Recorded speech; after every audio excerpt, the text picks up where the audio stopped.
Hola, muy buenas. Vamos a continuar con nuestro vídeo sobre los niveles de organización, retomando la temática donde ya la habíamos dejado la otra vez. En el video anterior hablamos sobre los niveles de organización, pero enfocándonos en el nivel prebiótico. Ahora ya vamos a comenzar a hablar propiamente de los niveles bióticos, del nivel de la vida, ¿no? Entonces, bueno, en primer lugar, vamos a hablar pues un poco de lo que es la teoría celular. Fíjense que la teoría celular, sus prolegómenos, ¿verdad? Su inicio fue el descubrimiento del microscopio y luego pues el descubrimiento de las células, ¿verdad? El señor Hooke eh, logró observar pues en 1665 unas celdillas de corcho, ¿verdad? Y con un, digamos, rudimento de microscopio que podemos ver aquí, pues digamos, las imágenes que él observó, ¿no? Y digamos, con estas imágenes, pues él acuñó el término de célula, ¿no? De célula, ¿verdad? Que, digamos, del latín vendría de celda, ¿verdad? Porque él vio, ¿verdad? Como una suerte de celdillas, ¿verdad? De un panal de abejas, ¿no? Digamos, como le recordó esto, pues el término que él acuñó fue célula, ¿no? Entonces, bueno, fíjense que la teoría celular tuvo varios hitos, ¿verdad? El principal, bueno, fue el que le acabamos de decir aquí, ¿verdad? Con el señor Robert Hooke. Después, von Leeuwenhoek, ¿verdad? Bueno, primero vio células vivas, si no recuerdo mal, fueron espermatozoides, ¿verdad? Y los llamó, pues, animáculos, ¿verdad? Animáculos, ¿verdad? Se logró, pues, ya ver por primera vez células vivas. Los señores Slade y Swan, ¿verdad? Fueron, digamos, alternativamente los que observaron, pues, células animales y vegetales, señor Sladen, células vegetales, el señor Swan, células animales, ¿no? Y luego, pues, digamos, uno de los pasos fundamentales fue la proposición de la teoría celular por el señor Rudolf Virchow en Alemania. Entonces, él acuñó, pues, este término latino, ¿verdad? De omnia célula et célula, o sea, de todos los seres vivos están compuestos de células, ¿verdad? Y toda célula proviene, pues, de otra célula, ¿verdad? Entonces, los postulados de la teoría celular vendrían a ser estos tres que están aquí, ¿verdad? En la parte de arriba. Entonces, primero que todos los seres vivos están compuestos por células, por una o por varias células, pero todos los seres vivos están compuestos por células, ¿no? Entonces, las células se originan por la división de células precedentes, ¿verdad? Y la célula es la unidad fundamental anatómica y fisiológica de los seres vivos, ¿verdad? Con esos tres postulados de la teoría celular, pues digamos, se funda de alguna manera, pues la biología celular, ¿no? Bueno, el hecho de establecer, pues, el papel fundamental, ¿verdad?, de la célula en la fisiología de los organismos vivos, ¿no? Entonces, digamos, originalmente nosotros podemos distinguir dos tipos de células. Podemos distinguir la célula procariota y las células eucariotas, ¿verdad? Entonces vamos a ver con un cierto detalle, digamos, las diferencias entre una y otra. Entonces, bueno, fíjense, a nivel estructural, vamos a enfocarnos en la célula más sencilla que es la célula procariota.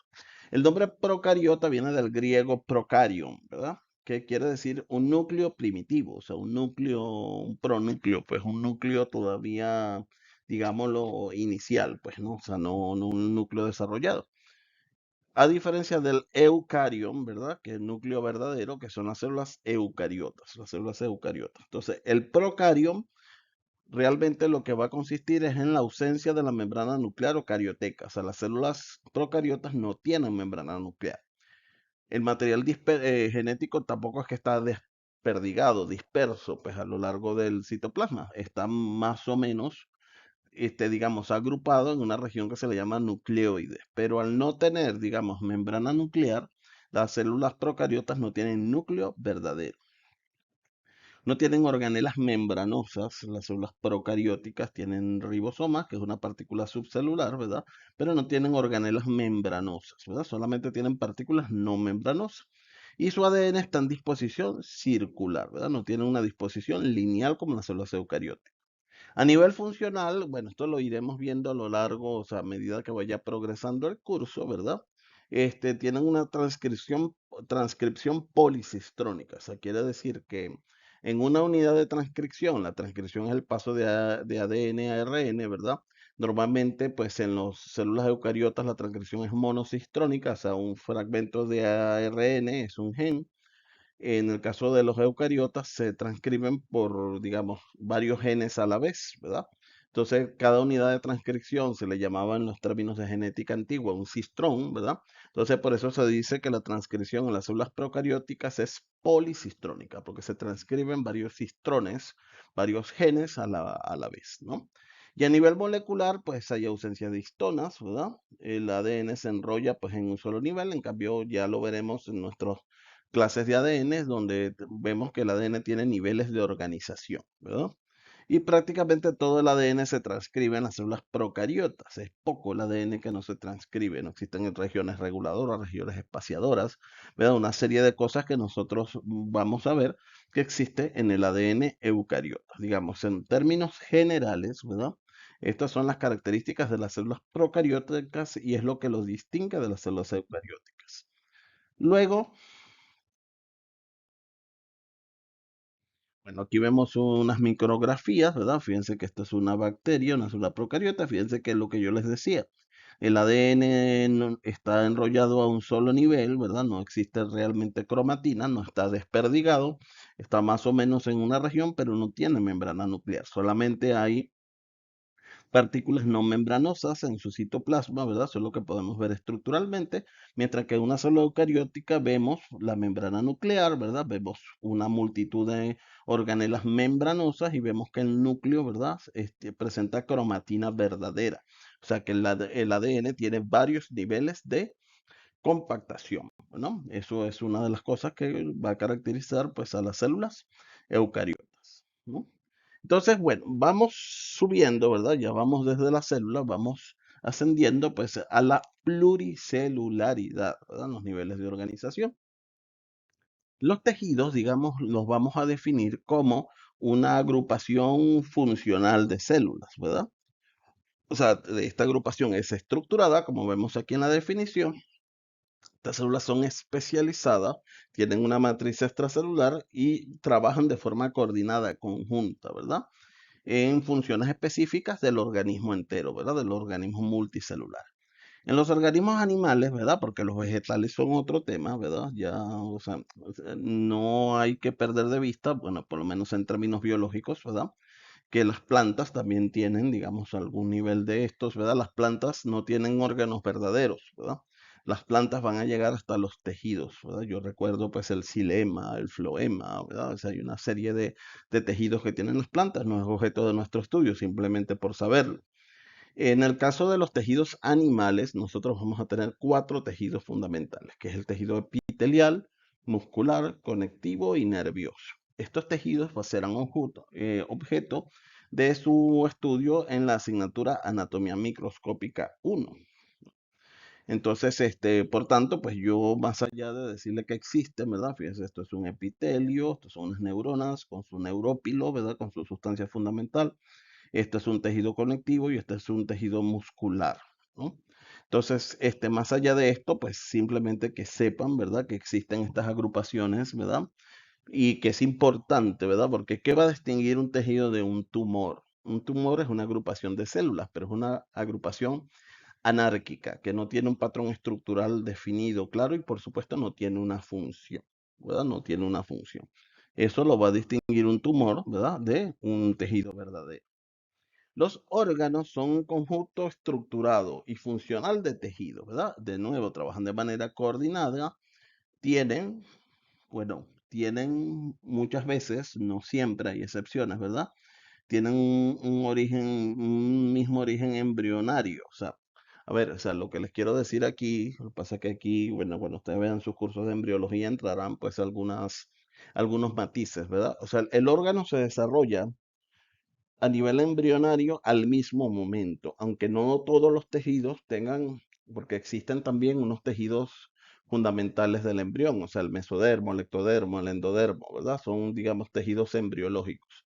Y los distintos tejidos que acabamos de ver se originan de esas tres capas embriológicas, del ectodermo, del mesodermo y del endodermo. Pero lo que quiere decir aquí fundamentalmente es que digamos, los tejidos que conforman el órgano, ¿verdad?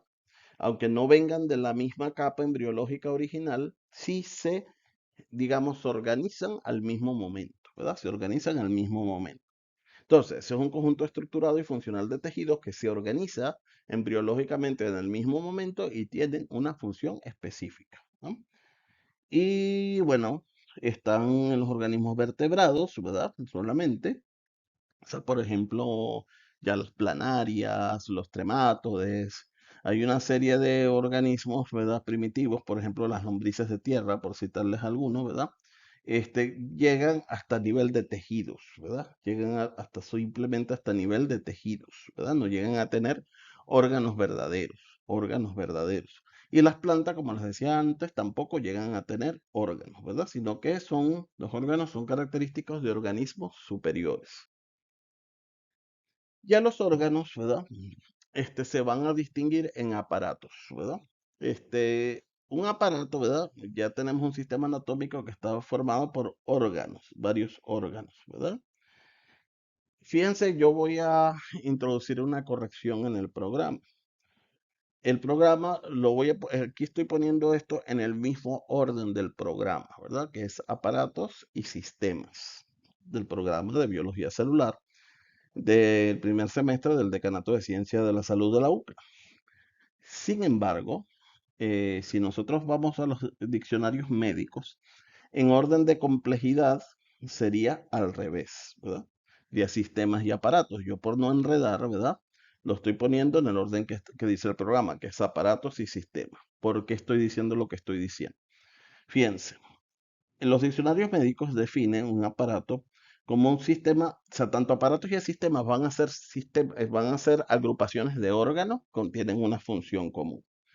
Sin embargo, en los diccionarios médicos, los sistemas son órganos que tienen los mismos tejidos, ¿verdad? Que son similares en términos de tejidos, ¿verdad? Por ejemplo, el sistema muscular, ¿verdad? El sistema muscular. En cambio, los aparatos tienen tejidos, son órganos compuestos de tejidos distintos, ¿verdad? Entonces, fíjense que aquí lo ponen el aparato locomotor, ¿verdad? O sea, porque tiene huesos y tiene músculos, ¿verdad? Que son de tejidos distintos, ¿verdad? Simplemente para que ustedes tengan eso en cuenta, ¿verdad? O sea, que entonces el sistema, fíjense que están conformados, ¿verdad? Por el mismo tejido. Ambos aparatos y sistemas trabajan por una función común, ¿verdad? Por una función común. Bueno, pues aquí hay una pequeña tabla de la diferencia entre aparatos y sistemas, ¿verdad? Fíjense que lo que los distingue son los distintos tejidos, ¿verdad? Luego los sistemas tienen tejidos predominantes similar. Estos son heterogéneos, estos son homogéneos, ¿verdad? Fíjense un ejemplo. En el aparato digestivo, el hígado es una glándula, ¿verdad? Y el estómago, pues es un órgano fundamentalmente muscular, ¿no? Y bueno, por ejemplo, el cerebro, ¿verdad? Por ejemplo, o sea, el sistema nervioso, ¿verdad? El sistema nervioso es tejido nervioso, predominantemente, ¿verdad? Luego, pues, los aparatos, por tanto, tienen interacciones más complejas que los sistemas, ¿verdad? Y bueno, pues digamos, estas son las diferencias fundamentales. Sin embargo, todo lo que es el tema de órganos, ¿verdad? Y aparatos y sistemas será objeto del estudio, sobre todo de sus asignaturas, anatomía microscópica y macroscópica 2 en su programa, ¿no? Simplemente, o sea, lo que estamos tratando de aquí, ¿verdad? Es antes de empezar a ver los árboles del bosque, que son las células, cómo funciona y tal, ¿verdad? Nosotros lo que queremos ver aquí es digamos, el contexto, ¿verdad? El contexto, el bosque completo, ¿verdad? Ya vamos a la definición de un individuo. Fíjense que nuestro contexto será un ser humano, ¿verdad? Será un ser humano. Por supuesto, si entramos en el contexto de la ecología, la definición es un poco más amplia, ¿verdad? Entonces, esto es un organismo único, ¿verdad? Que está formado por una o más células, ¿verdad? Porque hay organismos unicelulares, ¿verdad? Es una unidad estructural, ¿verdad? Tiene una estructura, una unidad funcional, ¿verdad? Ejerce unas funciones. Y genética porque puede reproducirse y puede establecer progenie genéticas, ¿verdad? ¿Qué va a hacer qué va a hacer toda esa unidad? Es capaz de tener metabolismo, es capaz de reproducirse y de responder al medio ambiente, ¿verdad? Entonces, un individuo es la unidad estructural, por supuesto, y funcional de una especie, que es lo que viene más adelante, ¿verdad? Entonces, la especie agrupa individuos, ¿verdad? ¿Qué comparte? Se pueden reproducir entre sí y tener progenie fértil, ¿verdad? Digamos, es una de las características funcionales de un individuo, ¿verdad? Tiene características morfológicas, genéticas, ecológicas, reproductivas similares, ¿verdad? Todas esas características genéticas, morfológicas, ecológicas van a permitir que si ellos se reproducen, ¿verdad? Tengan una descendencia fértil, ¿verdad? Hay a veces que individuos de distintas especies se pueden reproducir, pero la descendencia no es fértil. Por ejemplo, el caso más común, ¿verdad? Es el apareamiento entre una yegua y un burro o entre una burra y un caballo, ¿verdad? Que producen, y ahora los términos no los recuerdo, sé que eran mulas y burdéganos, ¿verdad? Pero no recuerdo quién venía de quién. O sea, lo que les quiero decir es que son ejemplos de especies distintas que se aparean, pueden producir una progenie, pero esa progenie no es fértil, ¿no? En cambio, cuando estamos hablando de una especie, pues ya estas progenies son fértiles, ¿verdad? Vemos allí en la micrografía, pues unos búfalos bebiendo agua, unas cebras, y así, ¿verdad? La población, mira, fíjense que vamos a tener individuos, la misma especie, ¿verdad? ¿Qué comparten esos individuos? Espacio, ¿verdad? Y tiempo. Entonces, ellos coinciden en un área geográfica, ¿verdad? Interactúan ecológica y reproductivamente, ¿verdad? Durante un periodo de tiempo determinado.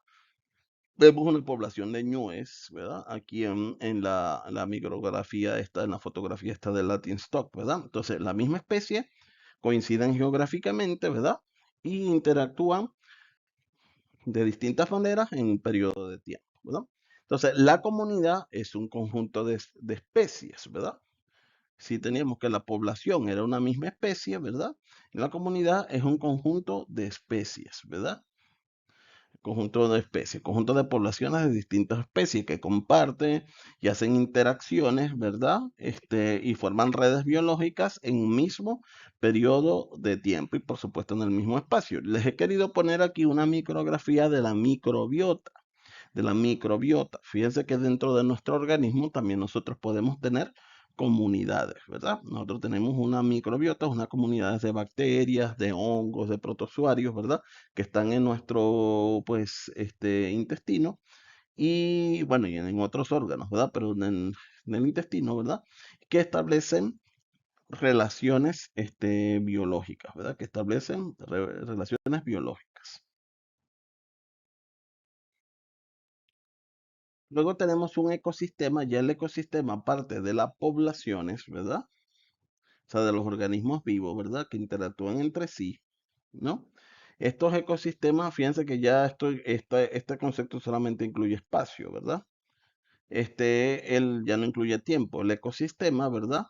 Es la interacción de los individuos o de las poblaciones con el medio ambiente, ¿verdad? Con los componentes abióticos, ¿verdad? Y hay lo que se llama biodomos, ¿verdad? Biomas, perdón, biomas, ¿verdad? O sea que en la selva tropical, el desierto, la selva templada, la taiga, la sabana, ¿verdad? Bueno, hay una serie de la tundra, pues hay una serie digamos, de biomas, ¿verdad? Que forman, bueno, o sea, que son los distintos subtipos de ecosistemas que nosotros podemos tener, ¿no? Luego vamos a tener la biosfera, ¿verdad? Que es la capa del planeta donde se desarrolla la vida, ¿verdad? La capa de la Tierra donde se desarrolla la vida, o sea, donde hay interacción entre los organismos, donde están los ecosistemas. La capa del planeta donde está el ecosistema va a incluir pues la biosfera, ¿verdad? Entonces, fíjense que ya esto incluye la tierra, el agua y la atmósfera, o sea que esto baja desde la profundidad de los océanos, ¿verdad? Y se ha reportado, pues, seres vivos, más o menos hasta 11.000 metros sobre el nivel del mar, que pueden, digamos, eventualmente volar las aves, ¿verdad? Son unos buitres africanos, aparentemente pueden llegar hasta esta altura, ¿no? que, bueno, son los que vuelan pues a una altura mayor, más alta, ¿verdad? Entonces, este componente ya del planeta Tierra donde se desarrolla la vida es lo que se denomina biosfera, ¿verdad? Entonces, ya aquí estamos incluyendo la atmósfera, ¿verdad? La geosfera, que es la porción de la Tierra donde se desarrolla la vida, y la hidrosfera, ¿verdad? Que hasta, digamos, hasta los niveles abisales, hasta 8, 9, 10 mil metros por debajo del nivel del mar, pues se dice que se puede desarrollar la vida. Y finalmente tenemos el universo, ¿verdad? Que es la totalidad del espacio y tiempo, ¿verdad? Donde está la materia, la energía, ¿verdad? Y donde se, digamos, están presentes pues las leyes físicas fundamentales, ¿verdad? Entonces, digamos, el universo es la totalidad del espacio-tiempo, ¿verdad? Es donde es la totalidad, digamos, de donde nos desenvolvemos, ¿verdad? Donde podemos desenvolvernos como seres vivos y donde también fluye la energía, la materia, pues, puede interaccionar entre sí, ¿no? Y bueno, y eventualmente, pues, donde, pues, por procesos evolutivos complejos se ha originado la vida. Simplemente decirles, ¿verdad? Que como final, ¿verdad? Que la Organización Mundial de la Salud ha desarrollado un concepto que se llama One Health, o sea, una sola salud, ¿verdad? Que intenta, bueno, sobre todo con el surgimiento de las pandemias, que muchas veces, a pesar de que, bueno, o sea, una pandemia como la COVID-19 que ha sido un fenómeno médico, ¿verdad? Devastador, ¿no? Para la humanidad, pero ha tenido como origen, pues, la interacción del ser humano, ¿verdad? Con el medio ambiente, ¿verdad? Y ha tenido como origen la interacción del ser humano con la fauna silvestre, ¿no? Entonces, fíjense que, bueno, ahora que se habla del cambio climático y de todas estas cosas y cómo eso va teniendo efectos sobre los ecosistemas y cómo, digamos, el flujo, digamos, del ecosistema, o sea, los flujos de patógenos, los ciclos selváticos, ¿verdad? Los vectores, ¿verdad? La adaptación de especies a entornos nuevos, etcétera. Como todo esto va teniendo, pues, digamos, una influencia grande, pues, en la salud humana. Entonces, bueno, por eso, digamos, ese enfoque es fundamental y, digamos, una clase como esta bueno, supongo que después en sus cursos de ecología y tal seguirán desarrollando estos conceptos, pero es importante que nosotros tengamos en cuenta todo esto, ¿verdad? Como un enfoque integrador para, digamos, abordar los problemas de salud, no solamente desde el aspecto clínico, sino también desde su aspecto integral. Bueno, muchísimas gracias por su atención. Esto ha sido todo, pues, con respecto a los niveles de organización biológica.